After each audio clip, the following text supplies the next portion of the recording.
So that is a great suggestion there, man.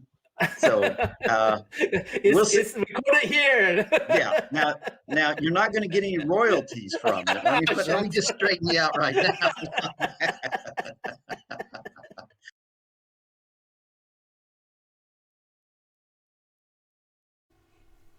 Hello YouTube, it's Naman. Welcome to my channel. Make me think harder. We YangGang, we know that fourth industrial revolution is upon us. More and more jobs that require physical and mundane mental labor will be gone. That is why I'm always super stoked when people around me seek out a venture that requires creativity and spirituality. It turns out I have such a person around me, long-time friend from back in college days. He just became a writer, a published writer. He wrote 2 books, The Drop-Off and Deliberate Guardian. His pen name is Sloane McQuiston. He's selling them on Amazon in a Kindle and paperback format. I have invited him today to talk on one-on-one with the YangGang. So here's Sloane.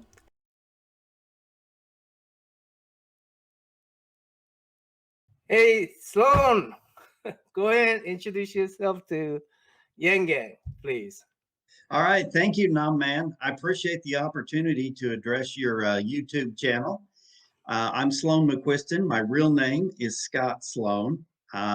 My pen name is a combination of my last name, which obviously is my father's name, and McQuiston was my mother's maiden name. So I kind of put the 2 together there. And I thought Sloane made a better first name than McQuiston. So there you go. I'm a risk manager and loss control rep with an insurance company, and I've been doing that almost 30 years. And so writing is actually pretty new to me. And it is not my full-time job. It's a part-time job for me. But I would love it if someday it could become a full-time job, if I could make enough money to support myself on it. So that's a little bit about me.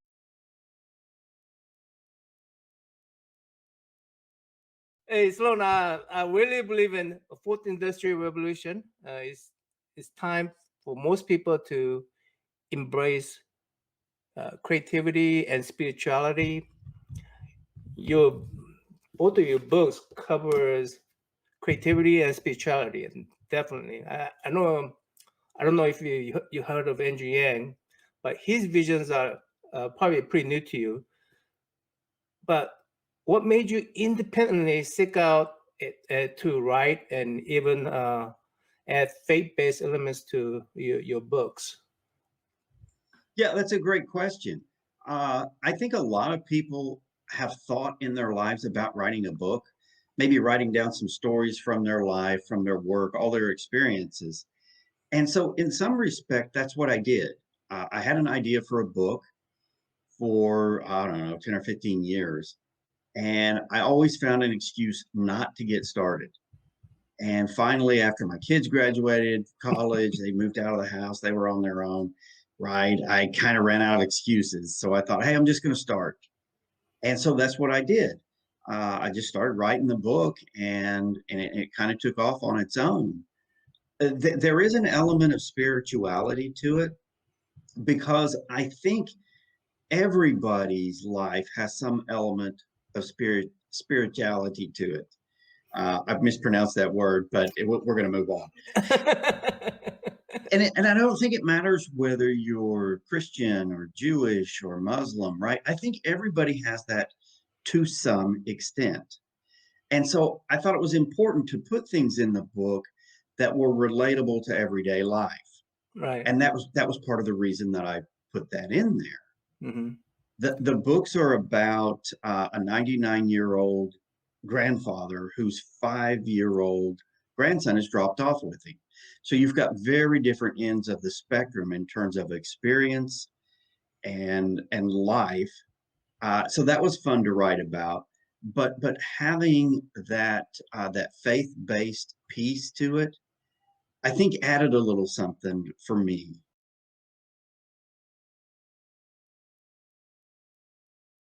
Racial differences. And I'm certainly no expert on the races by any means at all. But as I was writing this book, I never envisioned the grandson as being African American in a white family until the idea just popped into my head while I was writing it. And I was like, wow, that really adds an element to it, right? And I think it's very relatable today because of the race relations that we have in America and the problems. And part of the book is really about, again, that acceptance, right? When it's your own family, it's much easier to accept it, right? So, but even that, you've got a 99-year-old white guy and a 5-year-old black child. And Steve is not real close with Nigel's mother, Marina, but he takes a little time as the book develops to realize what Marina's life has been like for her. Right, especially with his previous wife. I mean, yes, and so that helps strengthen their relationship, and you see that grow. And part of what I wanted to say on that was, if we'll be accepting of each other, if we'll try and get to know each other just a little bit, then it makes that acceptance easier.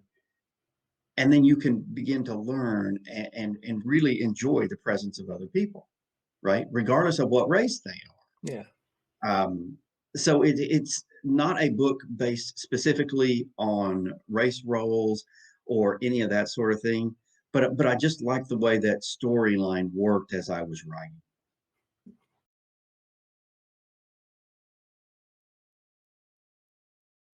I know we both of us are pretty thankful for our secure jobs that provide for our family and us, right? But given, let's say, that we are secure more earlier in our lives, like, would you have pursue your creative outlet like this as a writer? Let's say, if you're more secure because your basic needs are met, and your children, their basic needs will be met, if you didn't have to worry about all those things. It took Steve 99 years to get there. I mean, or maybe earlier, but I guess it's earlier because he went on a boat trip when he was 80 something, right? Yes. So it took him 80 years to get there. What if we can get there earlier, because we know our children will be taken care of. We know ourselves will be taken care of. Our basic needs will be taken care of. Then would you have pursued this kind of a endeavor earlier? Yeah, that's a tough one to answer. When people, and I've been asked before, hey, do you wish you'd started writing earlier? And the answer is yes, but it's also, I don't think I would have been very successful at it. I think I had to get to a point in my life where the experiences of my life got me to the point that I was ready to write. But to your point, I've always had a great deal of respect for anybody who starts their own business. A few years ago, some friends of mine tried to get me to leave my full-time job and become a safety consultant and just do this on my own, right? Start my own business and this and that. My kids had already gone to college at that time, but I couldn't break away from that security that you're talking about. The golden. Yeah, that paycheck every other week, right? Yeah. Man, it's nice to have that. Yeah. When you get used to it, it is tough to go, okay, I think I can break off and replace that by just doing my own work. Right. And that's the reason I'm not a full-time author. Right. I because I still need that. I've still got bills to pay. Right. But to your point, if we had that available, how many more people would start a business? How many more people would become artists or authors or whatever, right? Use that creativity and that faith-based part of their life to potentially create something awesome. Yeah, or start, Yeah, to at least start. right. The other side of that coin is if you've got everybody at a certain level, it tends to take away the motivation to jump to that next level, right? Because it's like, if I'll risk this, the reward could be super large, right? And that's why a lot of people start a business is they're like, I see the potential for me to get really quite wealthy on this and then employ some others and do some good things with it. So there's two sides of that coin, but there's a lot to be said about covering the income gap, right? The disparity between the haves and the have-nots. And just over the last decade or so, we've really seen that gap grow. And I'm not sure what the ramifications of that are going to be, right? Technology has allowed a lot of people to get rich fast, and that's good for them, right? That's wonderful. But it's created that gap, and the gap gets bigger all the time. And go ahead. I'm sorry. And I'm not sure that's a good thing for America. I think maybe getting that together closer could have some real benefits.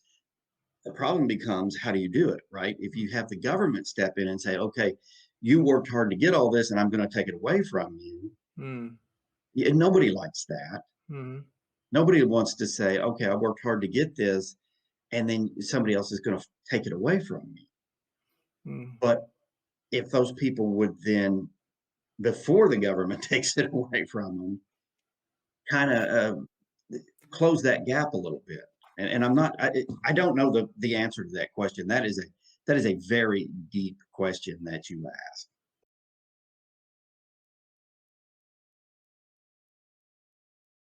If capitalism is about you don't get what you deserve, but you get what you negotiate for, we need to renegotiate.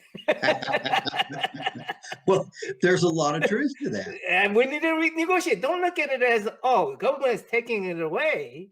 Look at it as, hey, let's renegotiate this.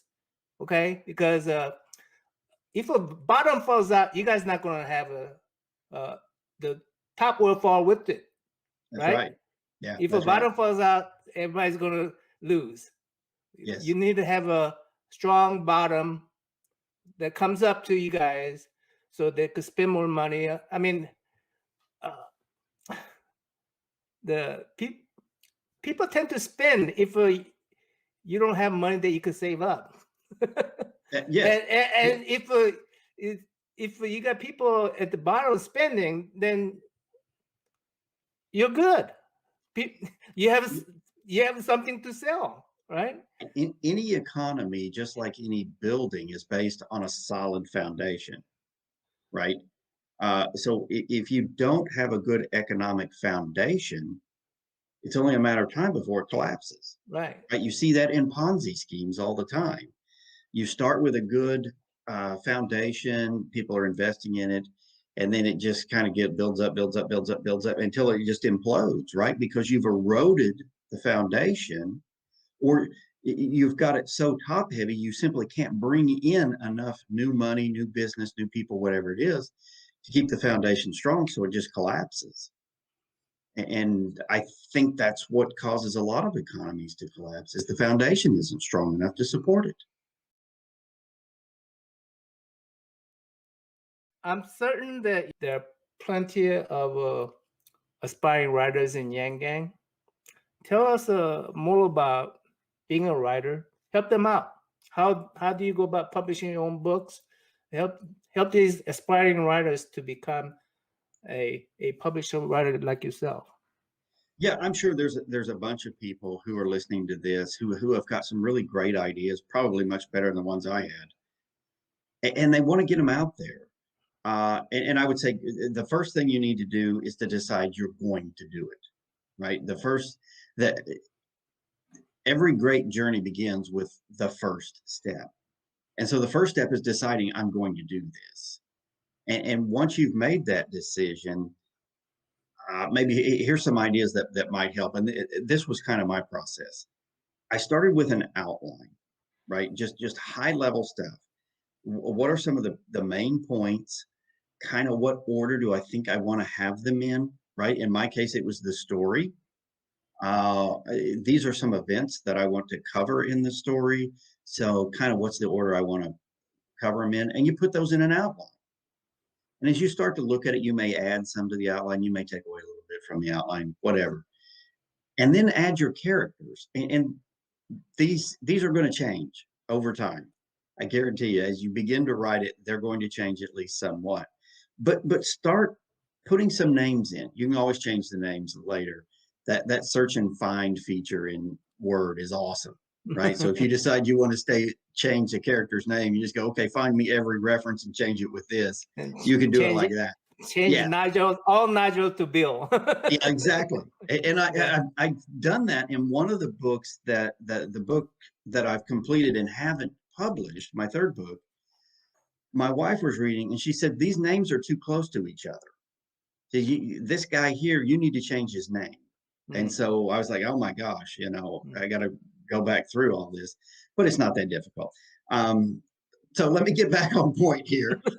Having a list of those characters is important because as you go along, whether you're telling a fictional story or you're doing a nonfiction, right, where you're recounting maybe a memoir or you're just talking about different events, there's going to be some different characters in there. Some of them will have very, very small parts, but putting down their name is very important because then you can refer back to your list and go, okay, here's who this was, right? Here's who this taxi driver was. I named him whatever.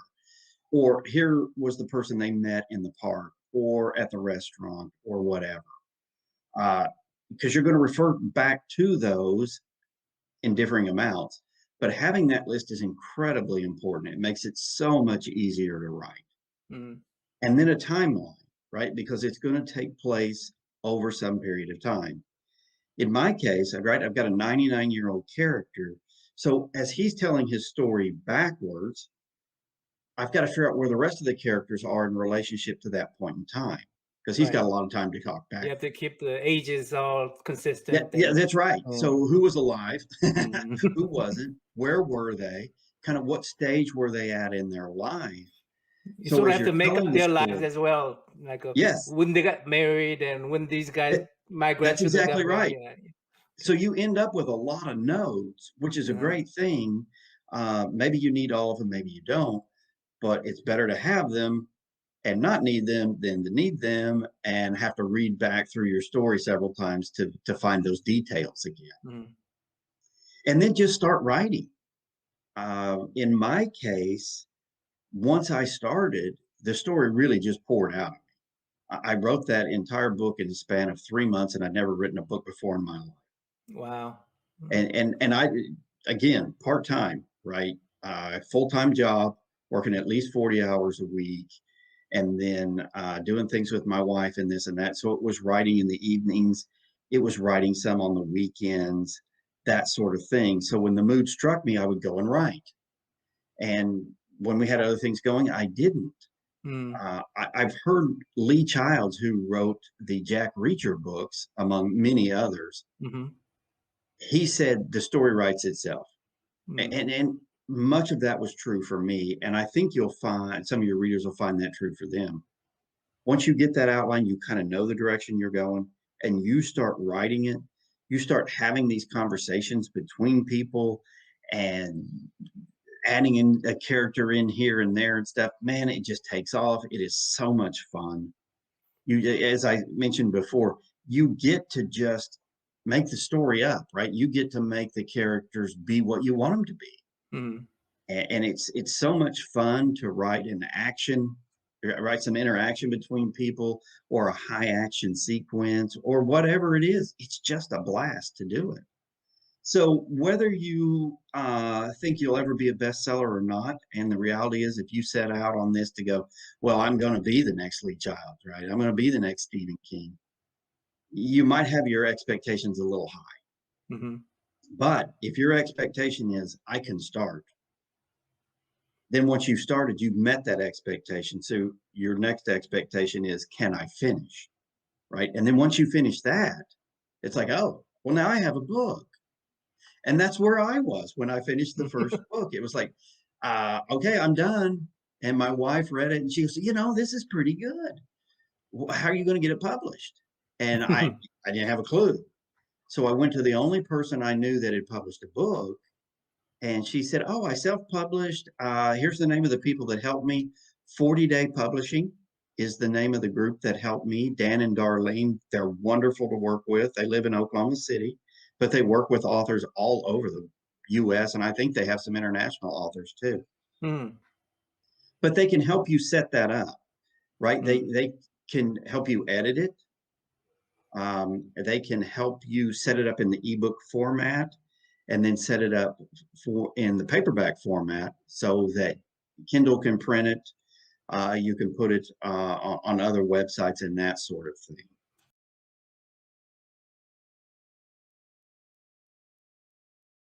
I really want to thank you for taking the time to allow me to do this. And to all you YangGangers out there, hey, whatever you believe, stick with it, right? But don't be afraid to question things, question others, question yourself, whatever. Life is a journey. And so you just gotta, I don't know where I'm going with this, Hyun. I think it's this. Looking back on my life, I can tell you it did not work out the way I thought it would. It's better, right? And I think that's true of most people. Your life isn't what you think it's going to be when you're 18, 20, 25 years old. It just isn't. That doesn't make it worse. In my case, it's way better than I ever thought it would be. So as you're going through life, if you're like, man, this isn't what I thought it was going to be. Okay, everybody's that way. Instead of thinking, is it going to be the way I thought it was going to be? Think, am I happy with it? Am I pleased with what I've done? The answer is no, then change some things. If you are happy with it, keep on trucking. Good advice. Good advice, Scott. Thanks for coming over. Again, I'm really proud that you're able to publish 2 books, working on 2 other books. I already told you before that I was really proud of you. Again, thanks for coming over. And hopefully I could edit this out and maybe have a 20 minutes of a video going out. All right? Yeah, that'd be great. Okay. Hey, thank you very much. I appreciate it, man. All right. Thanks for watching, YangGang. Till next time. I'm out. Bye, Scott. Bye-bye.